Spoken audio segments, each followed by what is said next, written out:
Halo, selamat siang. Perkenalkan, nama saya Vivin Elmiati CEO SPT MSI.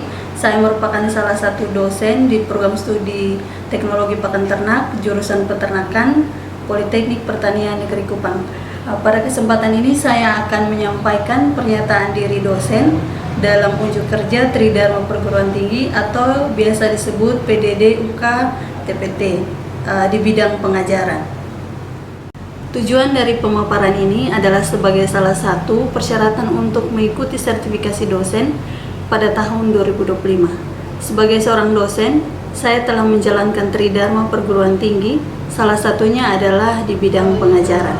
Pada kesempatan ini saya akan menjelaskan salah satu mata kuliah yang saya ampu, yaitu pengetahuan bahan pakan ternak.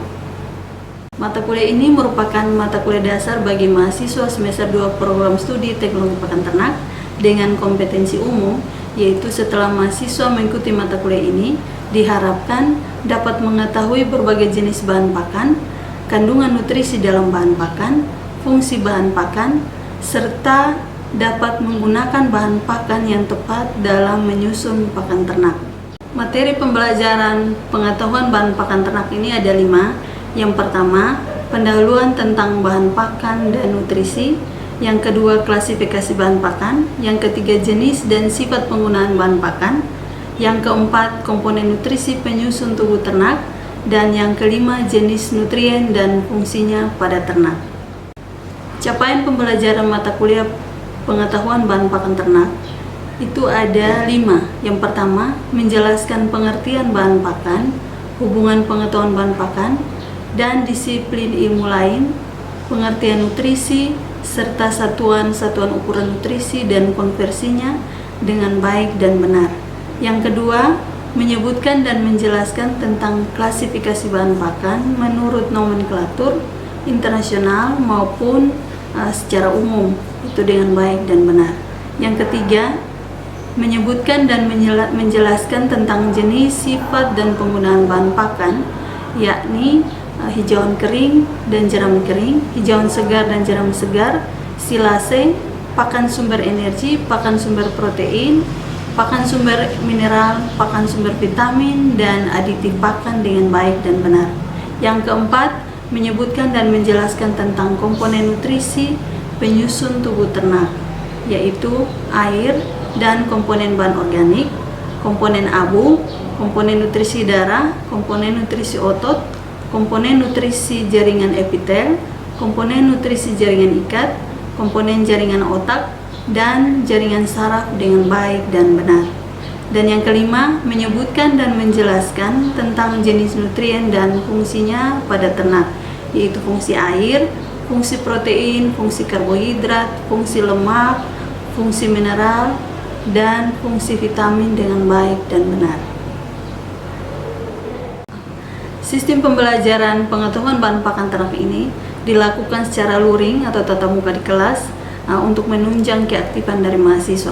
Nah, sistem pengajaran yang saya gunakan dalam pembelajaran mata kuliah pengetahuan bahan pakan ternak adalah sistem DAI, yaitu Delivery, Interaction, dan Assessment.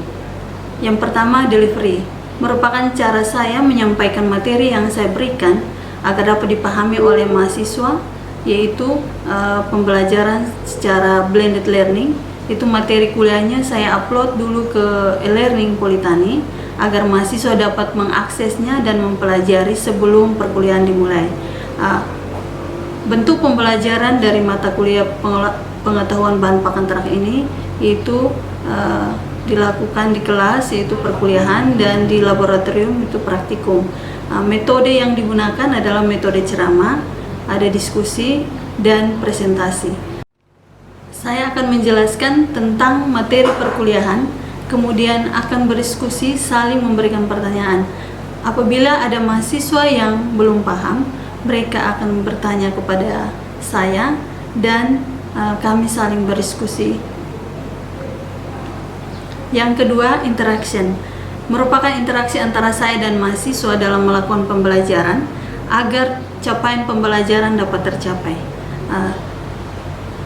Saya akan memberikan pertanyaan kepada mahasiswa apabila materi yang saya sampaikan sudah diberikan, sehingga mahasiswa bisa berinteraksi dengan cara menjawab pertanyaan dari saya. Dan apabila ada mahasiswa yang belum paham, mereka juga bisa bertanya kepada saya bagian materi mana yang mereka belum paham. Tentunya kami akan berdiskusi secara interaktif. Yang ketiga, asesmen merupakan pemberian kuis, tugas, UTS dan UAS kepada mahasiswa, tentunya untuk mengukur kemampuan mahasiswa secara objektif. Penilaian tidak hanya dilakukan oleh mahasiswa, tetapi penilaian juga dilakukan mahasiswa terhadap kami, yaitu program studi akan memberikan kuesioner pada saat UAS, sehingga mahasiswa dapat menilai kami secara objektif. Tentunya mereka tidak mencantumkan nama mereka. Demikian penjelasan terkait mata kuliah pengetahuan bahan pakan ternak. Selanjutnya saya akan menampilkan cuplikan video pembelajaran tentang materi, jenis, nutrien, dan fungsinya pada ternak. Terima kasih.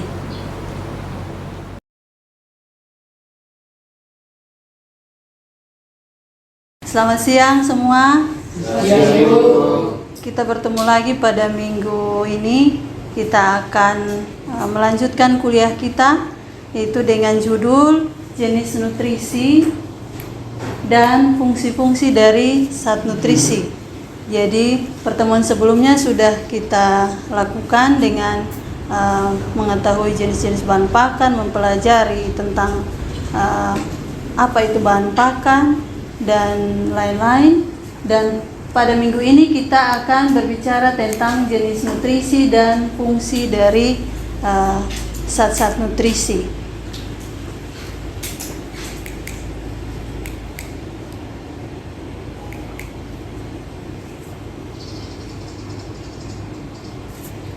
Sebelum kita masuk pada jenis-jenis nutrisi dan fungsinya, ini kita harus tahu dulu dari mana kita bisa mengetahui jenis-jenis nutrisi yang ada dalam satu bahan pakan.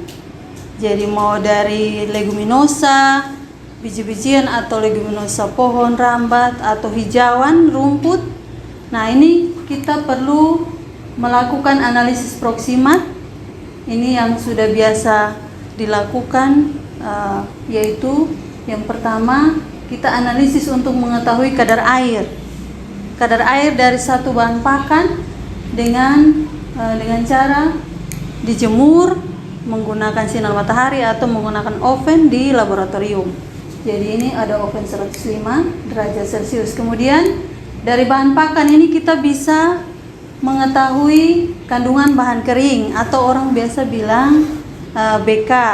Kemudian ada bahan organik tanpa nitrogen. Kemudian dari bahan kering ini kita bisa mengetahui kandungan abu atau biasa dibilang anorganik. Jadi kadar abu. Kemudian dari bahan organik ini bisa kita tahu kandungan protein atau biasa dibilang protein kasar. Kemudian ini menggunakan metode Kedal, itu di laboratorium. Kemudian dari bahan organik tanpa nitrogen ini kita bisa mengetahui kandungan lemak atau biasa dibilang lemak kasar. Nah, ini dengan metode Soklet. Nah, dari bahan organik tanpa nitrogen ini, selain dia bisa menghasilkan atau mengetahui lemak kasar, ini juga mengetahui karbohidrat. Jadi karbohidrat yang ada dalam satu bahan pakan ini kita bisa mengetahuinya dari proses analisis ini. Nah, setelah tahu karbohidrat, ini kita bisa analisis lagi menggunakan larutan asam basa untuk mengetahui kandungan serat kasar. Biasanya di unggas kita perlu tahu kandungan serat kasar, di ruminansia juga seperti itu. Monogastrik juga seperti itu. Supaya kita bisa tahu berapa pemberian standar kebutuhan dari masing-masing ternak tadi. Jadi kalau ternak ruminansia memang dia butuh serat kasar yang tinggi, tapi kalau unggas monogastrik dia tidak butuh banyak serat kasar. Kemudian ada dari karbohidrat ini kita bisa tahu kandungan beta-N atau BTN. Nah, dari analisis proksimat ini baru kita bisa mengetahui jenis-jenis nutrisi. Jadi ada kadar air, kemudian ada abu, protein, lemak, karbohidrat. Abu itu mineral ya. Kemudian selain itu juga ada vitamin, tetapi biasanya analisis vitamin itu dia biayanya lebih mahal. Tetapi yang paling umum kita lakukan di peternakan itu untuk mengetahui beberapa bahan jenis nutrisi ini. Kemudian ada satu analisis lagi, yaitu analisis pansus atau analisis serat kasar. Jadi tadi yang di sini analisis proksimat kita dapat serat kasar, dia stop sampai di sini. Tapi untuk mengetahui apa yang ada di dalam serat kasar itu sangat kompleks. Karbohidrat itu kompleks. Ada yang bisa langsung diserap, ada yang tidak bisa. Harus dilakukan pengolahan. Nah, untuk itu kita harus melakukan analisis pansus dari satu jenis bahan pakan itu, supaya kita bisa tahu, ini juga bisa tahu kadar air, kemudian bahan kering. Nah, dari bahan kering ini kita bisa tahu kandungan isi sel atau NDS, Neutral Detergent Soluble. Kemudian kita menggunakan deterjen fiber, kita bisa tahu kandungan dinding sel dari satu jenis bahan pakan. Nah, ini Neutral Detergent Fiber. Kemudian dari dinding sel atau NDF ini kita bisa tahu kandungan end dinding sel dan hemiselulosa. Kemudian menggunakan deterjen asam kita bisa tahu kandungan lignoselulosa atau ADF, Acid Detergent Fiber. Lignoselulosa itu lignin dan selulosa. Kemudian dari ini lignoselulosa ini kita bisa tahu kandungan selulosa berapa dan bisa tahu kandungan lignin, karena tadi aku bilang ini lignin dan selulosa. Nah, ini menggunakan bahan kimia H2SO4, asam sulfat. Kemudian dari ini sudah tahu kandungan lignin, kita bisa ini yang soluble, kita bisa tahu juga kandungan lignin yang masih ada atau yang tidak bisa langsung diserap. Nah, kemudian ada silika. Nah, ini kandungan serat kasar ini yang nanti biasanya kalau di pakan ternak ruminansia itu biasanya kita harus lakukan pengolahan. Misalnya contoh jerami atau limbah pertanian yang serat kasarnya tinggi. Memang ternak makan, dia konsumsi tapi dia hanya kenyang, tapi untuk kebutuhan gizinya tidak terpenuhi karena dia hanya kenyang. Sedangkan ini sulit untuk dicerna, apalagi diserap. Nah, untuk itu dari dua analisis proksimat maupun pansus ini kita bisa tahu ini kandungan air, bahan kering. Dari bahan kering ini kita tahu bahan organik, kemudian bahan anorganik. Tadi sebelumnya Ibu sudah menyampaikan bahwa bahan organik itu abu, itu ada mineral. Kemudian bahan organik ini ada karbohidrat, lemak, protein, dan vitamin. Nah, ini jenis-jenis nutrisi yang dibutuhkan oleh ternak. Yang pertama, fungsi dari jenis nutrisi yang pertama yaitu air. Air seperti yang kita tahu bahwa sangat bermanfaat untuk makhluk hidup. Ternak juga membutuhkan air, itu dia nutrisi yang paling penting di dunia. Jadi bukan hanya ternak, manusia, tanaman, tumbuhan itu memerlukan air. Kemudian merupakan senyawa yang paling berlimpah di dunia dan ternak harus mendapat asupan air agar tetap hidup. Sama seperti ketemu manusia, kalau kekurangan air pasti akan terhambat produktivitas dan reproduksi. Pertumbuhan perkembangan akan terhambat. Jadi air itu sangat penting. Ketika ternak kehilangan air di dalam tubuh, ini dia melalui beberapa proses. Jadi yang pertama ini hilang melalui feses. Jadi ketika pembuangan feses itu biasanya disertai dengan air juga. Jadi ternak kehilangan air melalui ekskresi melalui usus atau produknya berupa feses. Kemudian melalui ginjal atau urin, ini kehilangan air. Kemudian ada pernapasan, ketika ternak bernapas pasti ada uap air yang keluar. Kemudian melalui paru-paru, kulit, dan kelenjar keringat. Kemudian status fisiologis, ternak yang laktasi dengan ternak yang bunting itu lebih banyak kehilangan air dibanding ternak fase starter, grower, finisher. Karena laktasi tentunya dia memproduksi air susu. Kemudian untuk ternak bunting dia untuk janin dari ternak itu sendiri. Kemudian hilang selama sakit.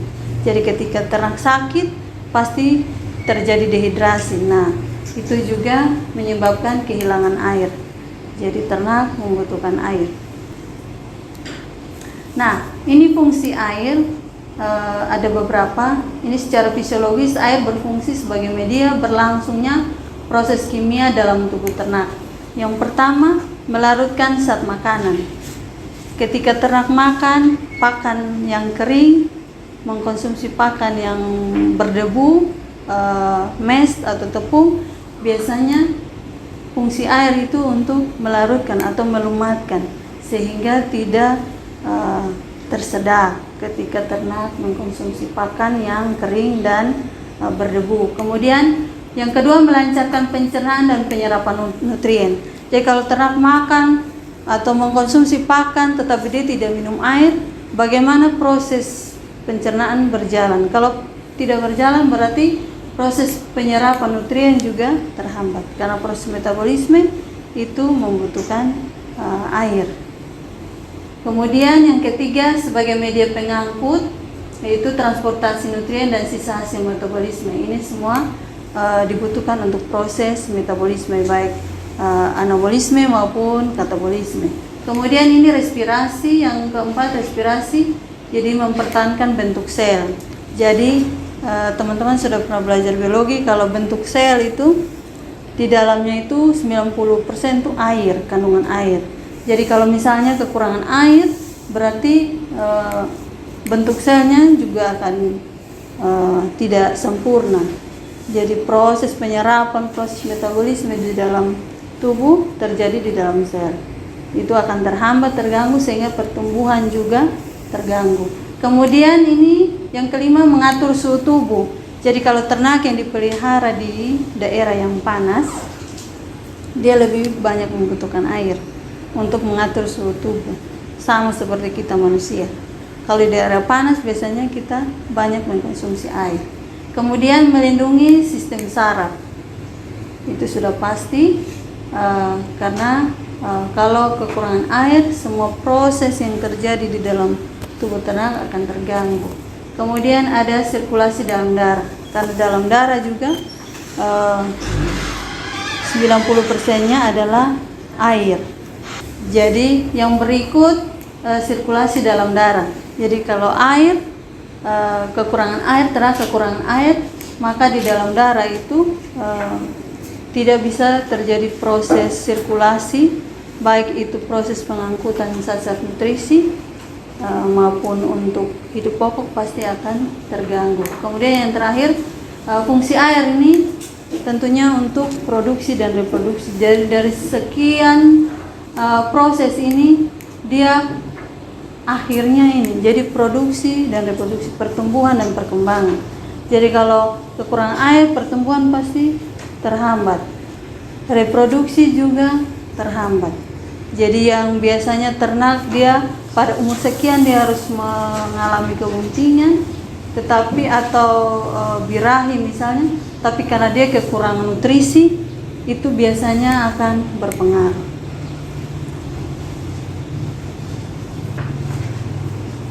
Baik, untuk fungsi air, penjelasan tentang air, Ibu mau bertanya satu pertanyaan. Kira-kira air yang dibutuhkan untuk ternak itu biasanya diperoleh dari mana? Ya, silakan Rifan. Jadi sumber air untuk ternak yang berasal dari air minum, pakan, dan air metabolik. Oh iya, baik.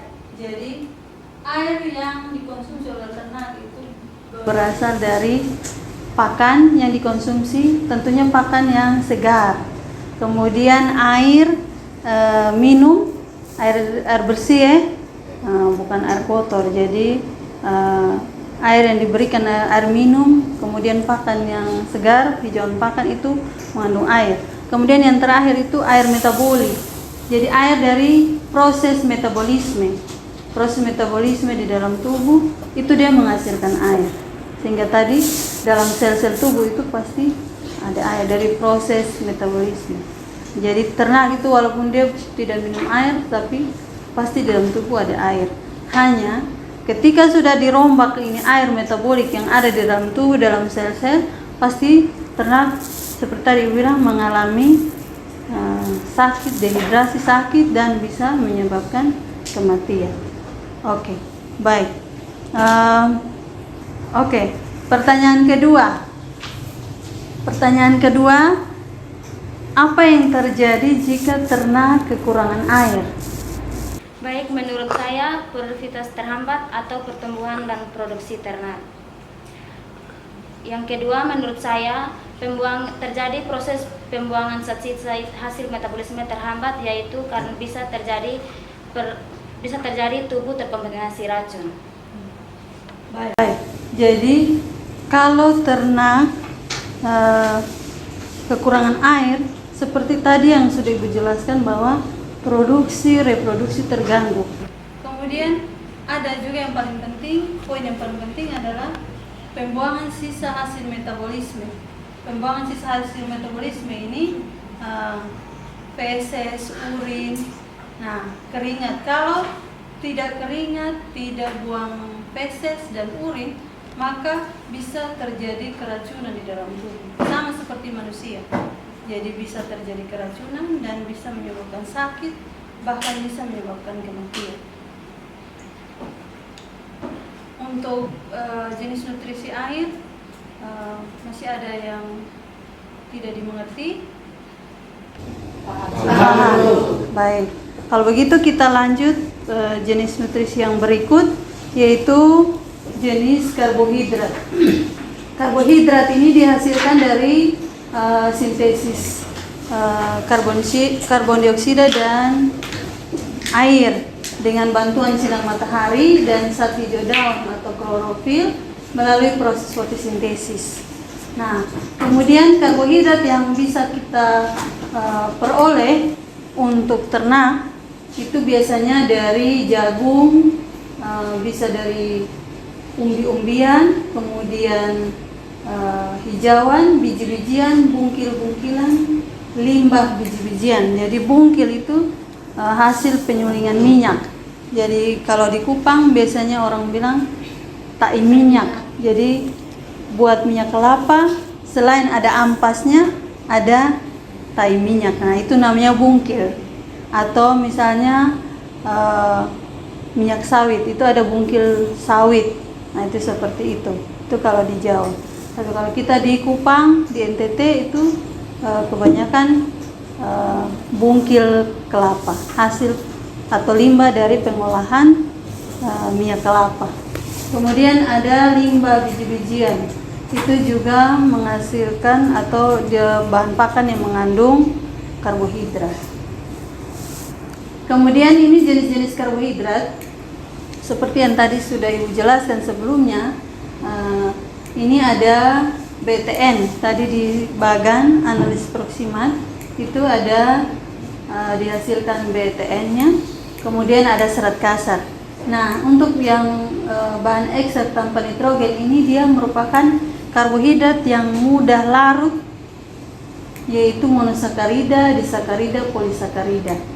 Kemudian serat kasar ini ada polisakarida yang tidak larut, itu dia berupa selulosa, hemiselulosa, dan lignin. Nah, ini yang tidak mudah larut. Memang dia dibutuhkan untuk memenuhi kebutuhan serat kasar dari ternak manusia, tetapi harus dilakukan pengolahan pada bahan pakan tersebut.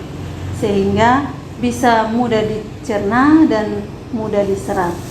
Kemudian yang